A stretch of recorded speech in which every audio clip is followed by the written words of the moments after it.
Olá, pessoal. Estamos de volta para a aula de Ciências do 9º ano. Eu sou o professor Renato. Corre lá e pega o seu material, que a aula vai começar.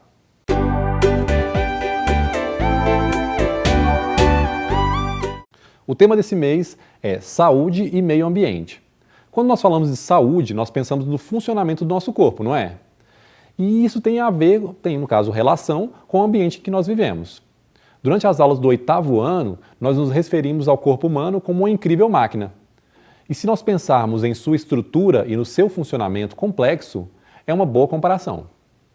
Nós sabemos que não são só os humanos, mas praticamente todos os seres vivos, eles são formados por estruturas microscópicas denominadas células, exceto os vírus. Mas se nós compararmos a diversidade de seres vivos, bactérias, protozoários, fungos, plantas e animais, haverá também uma variedade de tipo de células. As células, elas também têm um funcionamento complexo, e nós poderíamos comparar com pequenas máquinas. O ambiente, ele acaba influenciando nas condições de vida e no funcionamento dessas células. Uma coisa em comum a todos os seres vivos, e aqui nós podemos incluir os vírus, é a presença de material genético. Material genético é o conjunto das moléculas de substâncias químicas denominadas ácidos nucleicos. Na estrutura dessas moléculas, partes delimitadas dela, que nós chamamos de genes, guardam informações daquela pessoa ou daquele indivíduo, no caso de outros seres vivos, e da espécie desse indivíduo. E essas informações, elas são transmitidas através das gerações, através do processo de reprodução. O material genético, ele pode ser de dois tipos. Ele pode ser o DNA, que significa ácido desoxirribonucleico, e o RNA, que significa ácido ribonucleico. Esses nomes são meio difíceis, não são? Porém, o material genético principal da maior parte dos seres vivos é só o DNA. Apenas os vírus eles podem ter o RNA como material genético principal. Isso não significa que nas nossas células o RNA não esteja presente. Ele está. Mas como um auxiliar, ele cumpre umas tarefinhas que são determinadas pelo próprio DNA. Então vocês podem se perguntar, eles podem comandar outras moléculas? Sim, não só moléculas, como também estruturas. E, na verdade, o DNA, além de passar informações durante as gerações de uma espécie, ele também comanda todo o funcionamento das células.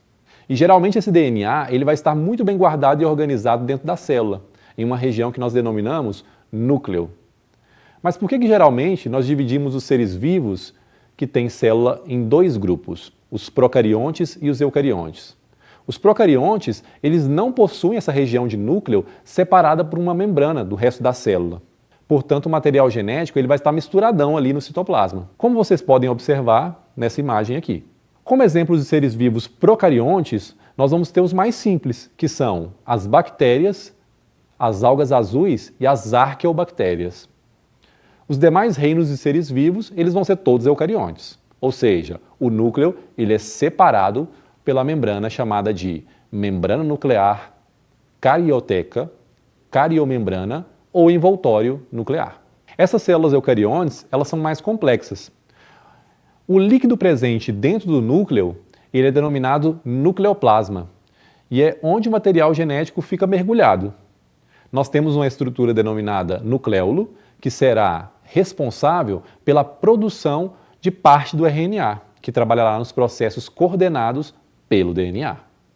O material genético ele será encontrado na forma de filamentos de DNA, que nós vamos chamar de cromossomos. Vocês devem se lembrar de ver em algum filme ou algum vídeo, geralmente de super-herói, que essas imagens é a imagem daquelas duas fitinhas se entrelaçando. Ela representa o fato da molécula de DNA ser uma fita no formato de uma dupla hélice. Como os cromossomos representam a identidade genética de cada indivíduo, o seu material genético estará presente em todas as células do seu corpo. E olha que são muitas, hein? São trilhões. Agora, não considerando um indivíduo, mas os indivíduos de uma espécie. O que esses indivíduos eles terão em comum em relação ao material genético? Será a quantidade, a forma e o tamanho desse material, no núcleo de suas células. A esse conjunto, considerando a espécie, nós vamos denominar de cariótipo. Por exemplo, a espécie humana ela tem 46 cromossomos, eles são organizados em 23 pares. Então nós representamos assim, 2N igual a 46. As araras azuis, então, elas possuem 70 cromossomos também organizados em 35 pares, ou seja, 2N igual a 70.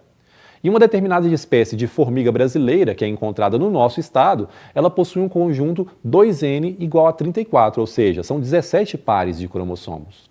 A célula em que os cromossomos eles se organizam em pares, ela é denominada célula diploide. A célula em que os cromossomos estão presentes em um único conjunto, ela é denominada haploide. E se forem 3 conjuntos, triploide, se forem 4, tetraploide, e se forem mais de 4, eles vão ser poliploides. Agora vamos pensar nos seres vivos pluricelulares e seus milhões e trilhões de células. Essas células elas precisam se dividir para que o indivíduo cresça, renove suas células em alguns tecidos e se eles tiverem ciclos de vidas longos, se regenerarem ali e, em alguns casos de danos e ferimentos, também se regenerarem. Então agora nós vamos falar sobre a divisão celular. Então, nós temos 2 tipos de divisão celular, a mitose e a meiose. E nós podemos falar de algumas diferenças entre as mesmas. A mitose ela é uma divisão denominada divisão celular equacional, porque ela conserva a quantidade de cromossomos nas células que são geradas ao final da mitose. São geradas 2 células filhas e elas são idênticas. Essa divisão é realizada pelos seres vivos nessa situação que eu descrevi agora há pouco, no crescimento do corpo deles, ou na regeneração e renovação dos tecidos. As células filhas, elas vão passar por mitose e gerar outras células filhas, e assim por diante, o que significa que uma grande quantidade de células pode ser gerada pela mitose. Ela acontece nas células somáticas do corpo, que são células que não estão relacionadas ao processo de reprodução. Já a meiose, ela é uma divisão denominada divisão celular reducional. Ao final dela, são geradas 4 células filhas, porém com a metade do número de cromossomos da célula-mãe. A meiose ela vai ocorrer nas células germinativas, para produzir os gametas, que são as células sexuais. Então, pessoal, vamos ver um vídeo sobre essa divisão? O objetivo da mitose é criar 2 células geneticamente iguais.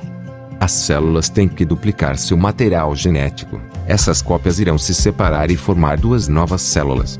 Já o objetivo da meiose é produzir 4 células diferentes, com metade do número de cromossomos.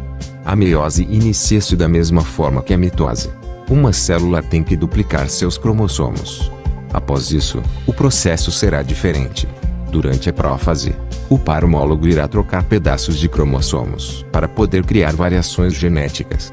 Os pares homólogos se dividirão na primeira divisão, mas na segunda divisão, as cromátides se separam, resultando em cromossomos individuais. Este processo resulta em 4 células totalmente diferentes, com metade do número normal de cromossomos. Células com metade do número de cromossomos têm uma função muito importante para a continuidade da procriação. Para que o esperma do pai e o óvulo da mãe gerem um bebê normal, cada um deles tem que contribuir com a metade dos cromossomos. O espermatozoide e o óvulo são haploides, o que significa que eles têm metade da quantidade normal de cromossomos. Células haploides são representados pela letra N. No caso dos humanos, o espermatozoide tem 23 cromossomos, e o óvulo também contém 23. Quando eles se juntam, criamos um zigoto com 46 cromossomos, ou seja, 2N, ou diploide. Diferentes animais e plantas terão suas células diploides com quantidades diferentes de cromossomos. A mosca da fruta tem 8 cromossomos. Um caracol tem 24.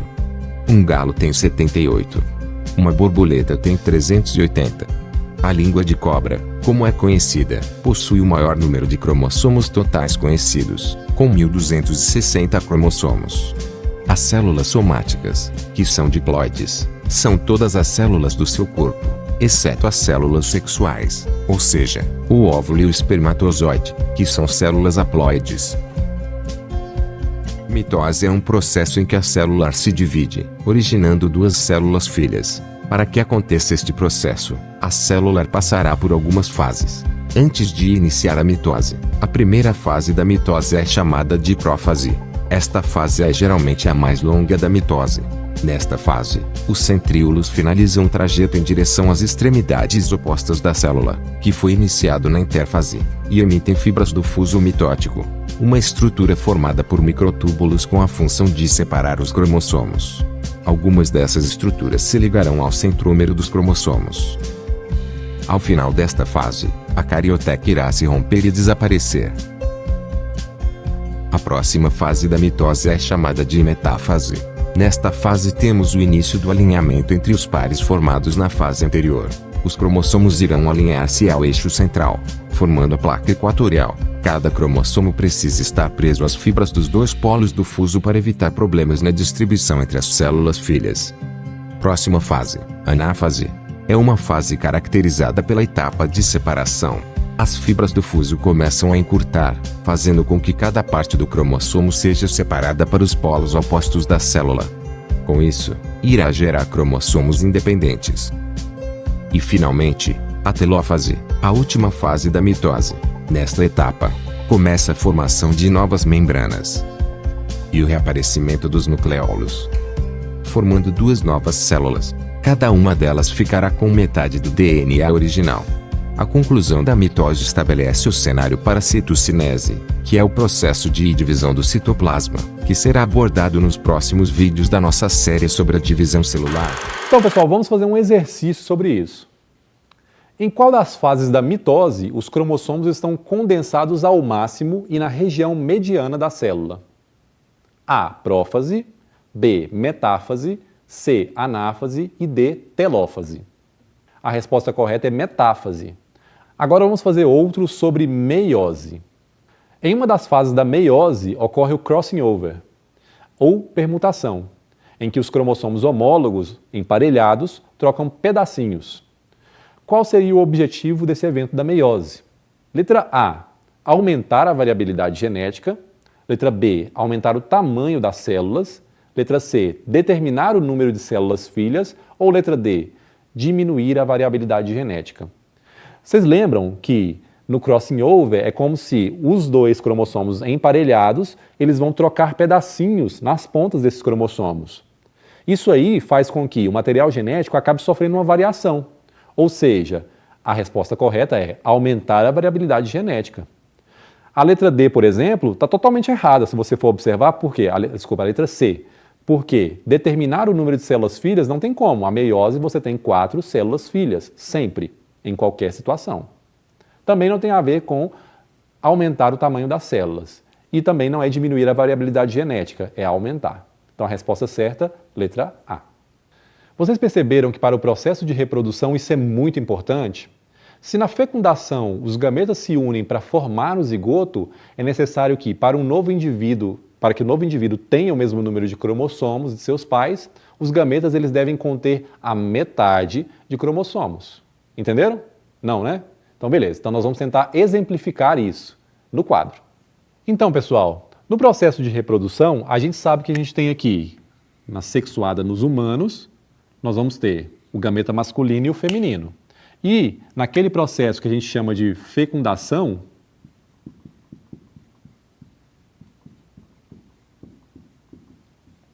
esses dois gametas vão se juntar e vão formar o que a gente chama de zigoto, ou célula-ovo, que depois vai se desenvolver em embrião. Porém, essa célula aqui, ela vai ter o mesmo número de cromossomos do indivíduo adulto, ou seja, como vocês viram agora há pouco, 2N igual a 46.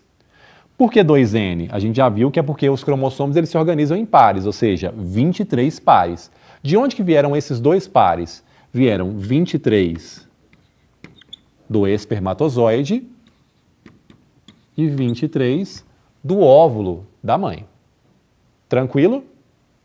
Bom, um outro exemplo, que é o caso da arara, que eu falei agora há pouco, se no caso ela tem 2N igual a 70, quantos cromossomos teriam no gameta masculino? Seria N igual a 35. E no gameta feminino, N igual a 35. E se fosse no caso da formiga, que nós temos células diploides, ou seja, 2N igual a 34, no gameta masculino você teria 17 cromossomos e no gameta feminino você teria 17 cromossomos. Ou seja, essa contagem dos cromossomos estarem organizados em pares é muito importante para você pensar na meiose como? Na meiose, ela gera células que têm o quê? Metade do número de cromossomos da célula germinativa. 17, 17, para que eles possam se juntar na fecundação e formar o número correto de cromossomos de um indivíduo diploide. E agora eu vou explicar para vocês como que esse número de cromossomos é muito importante para que nós possamos entender o conceito de espécie. Vocês já devem ter ouvido falar, por exemplo, que jumento pode cruzar com a égua, mesmo eles não sendo da mesma espécie, correto? Ou o cavalo com a jumenta. Isso pode ocorrer, porque eles são espécies muito parecidas.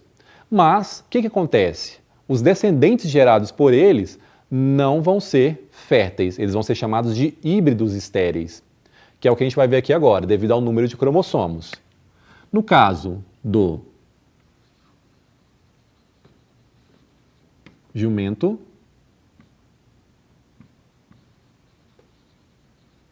com a égua. O número de cromossomos da égua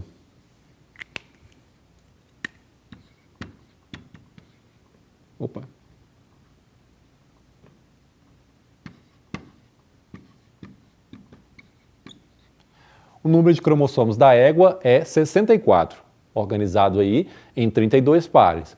E o número de cromossomos do jumento é 62, ou seja, organizado em 31 pares.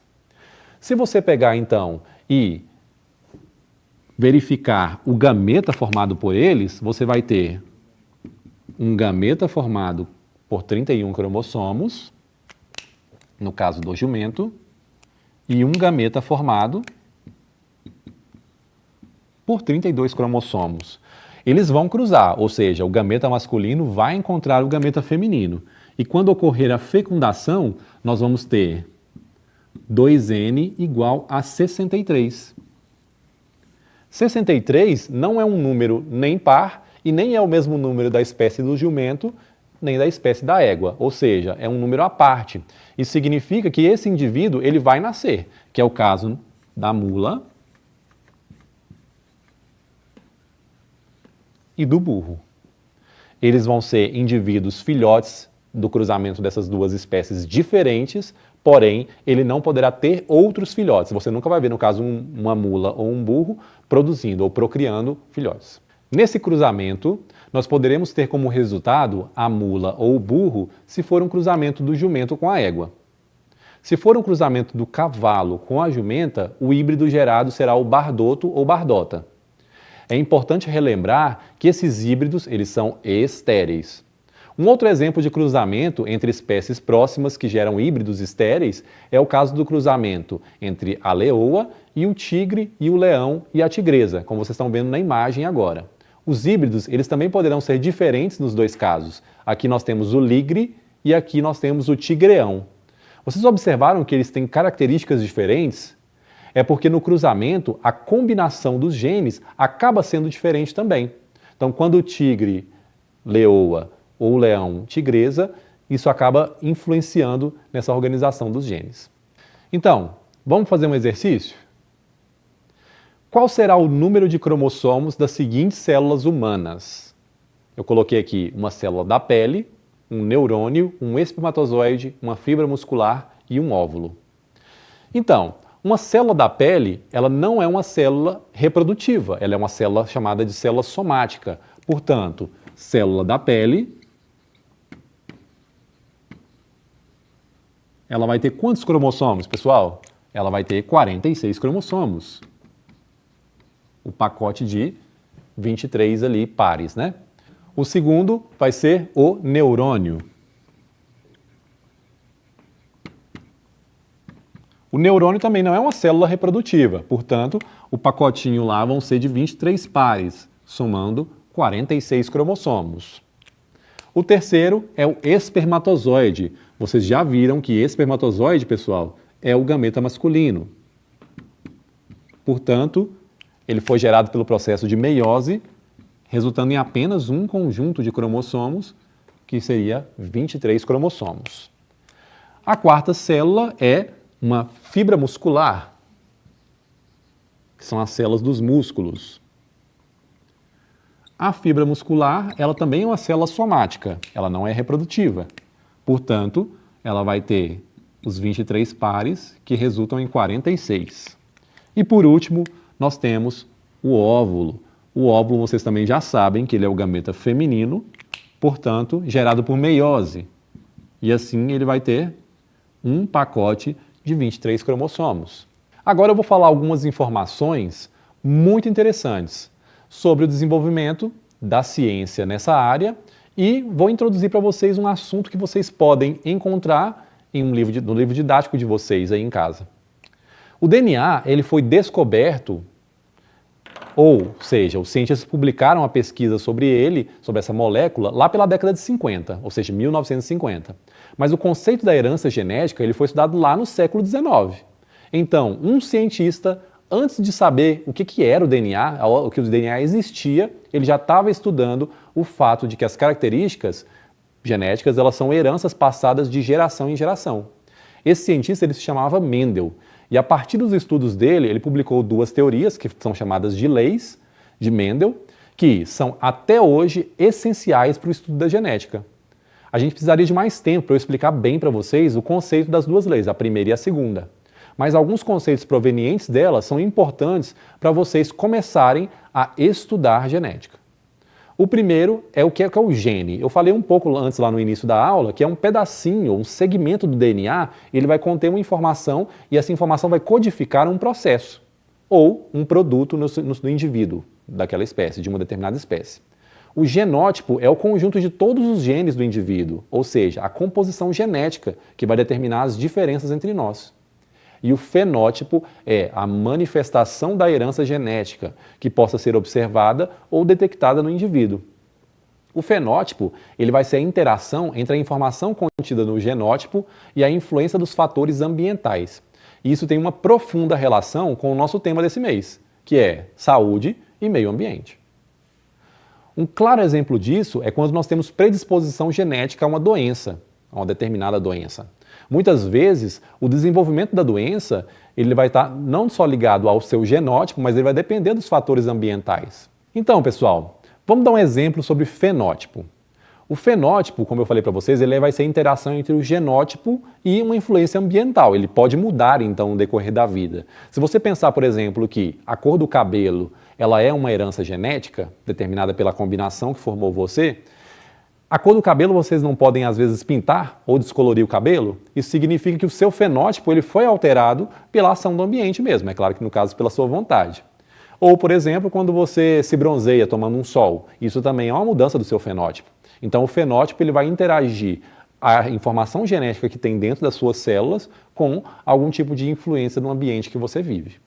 Então, pessoal, vamos fazer um outro exercício aqui. Como são denominadas as substâncias responsáveis pelo armazenamento de informação genética? A. Proteínas. B. Carboidratos. C. Lipídios. Ou D. Ácidos nucleicos. Essa aqui está muito fácil. É a letra D. Ácidos nucleicos. Então, pessoal, só para relembrar então a função dos outros, já que os ácidos nucleicos eles são responsáveis pelo armazenamento dessa informação genética, para que servem os carboidratos? Os carboidratos eles são aqueles nutrientes que a gente vê com maior quantidade nos alimentos, que são os açúcares. Eles servem para as células quebrarem eles e gerar energia. As proteínas, elas também podem ser quebradas para gerar energia, mas a função principal delas é o quê? É formar estrutura corporal, como no caso dos músculos, ou regular algum tipo de atividade no seu corpo, como é o caso das enzimas. Ou seja, função estrutural e reguladora. E no caso dos lipídios, eles também podem ser responsáveis por formar alguma estrutura do seu corpo ou eles podem servir como reserva de energia, para caso não tenha nenhum carboidrato ou, por exemplo, uma proteína, você queime isso. E é isso que a gente conhece, por exemplo, quando eles são armazenados naquelas camadas de gordura que ficam sobre a pele, ok?